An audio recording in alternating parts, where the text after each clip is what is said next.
While heart disease is declining in men, it is steadily increasing in women. This is due in part to the lifestyle women are now living.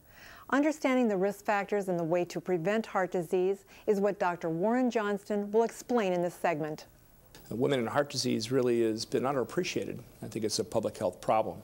I find it very interesting that cardiovascular disease became the #1 cause of death in women in 1908. Ironically, that was the first year we celebrated Mother's Day. Whereas cardiovascular disease in men has been declining somewhat, cardiovascular disease in women is actually increasing. And in 1985, more women died of heart disease than men. The public has not appreciated this problem, and I would dare say that women have not appreciated the problem either. If you poll women as to what they think is their most likely cause of death, uniformly they'll say it's cancer. And they'll obviously worry primarily about breast cancer, but certainly ovarian cancer as well. Some 54% of women think they'll get breast cancer. Only 2% of women think they'll get cardiovascular disease. But again, the truth is, it is clearly the leading cause of death in women. One out of every 5 women have some form of cardiovascular disease. If you're a woman over the age of 65, you have 1 in 3 women have cardiovascular disease. And in the age group of women 25 to 44, I mean young women, cardiovascular disease is the 3rd leading cause of death. It's unfortunate that cardiovascular disease is increasing in women. Some of that may well be due to the fact that smoking is increasing in women. And even more troubling, while the incidence of smoking has decreased in general over the population, there's one group that smoking has increased in, and that is teenage women. So it does not bode well for the future. Women tend to be actually more obese than men. Men are usually more overweight, but the incidence of obesity is higher in women. Obesity is linked to the increasing incidence and epidemic, if you will, of diabetes. Women need to know as well that the symptoms that women often present with are different than men. Often they have much more subtle signs and symptoms. They may not have chest pain when they present with angina or a heart attack. They may just have nausea, indigestion, feel weak, be short of breath. If they have chest discomfort, it may be really pretty minor. And that's a typical presentation, much more common in women.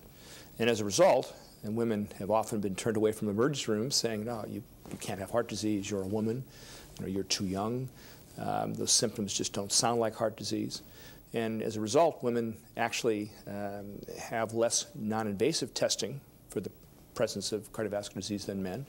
And actually, I think embarrassingly so for the medical profession perhaps, women who have positive stress tests are much less likely to have heart catheterization, coronary angiography, to have bypass grafting procedures, to have angioplasty done. Also, I think distressing for women is that when women present with heart disease, their outcomes are poorer than men. That is to say, they often, more women die of cardiovascular disease after presentation. In fact, 38% of women will die within a year after having a heart attack, as opposed to only 25% of men dying in the first year. 63% of the time, women were completely asymptomatic prior to having an event. Here at St. Joseph Hospital, we've opened a women's heart center. We actually opened it in December of the year 2002.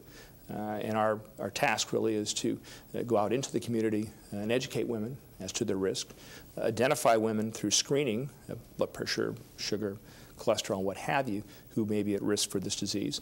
In some cases, do non-invasive testing and discover occult, non-diagnosed heart disease, and then, of course, treat it appropriately. So this is a center that we have established as being a very important part of our hospital, and I think in consonance with our mission here at the hospital to go out to the community and really see if we can strive to have a healthy community. Preventing heart disease requires lifestyle changes. Dieting, exercising, and not smoking are the best life-saving options to prevent heart disease. For the American Health Journal, I'm Laura Windsor.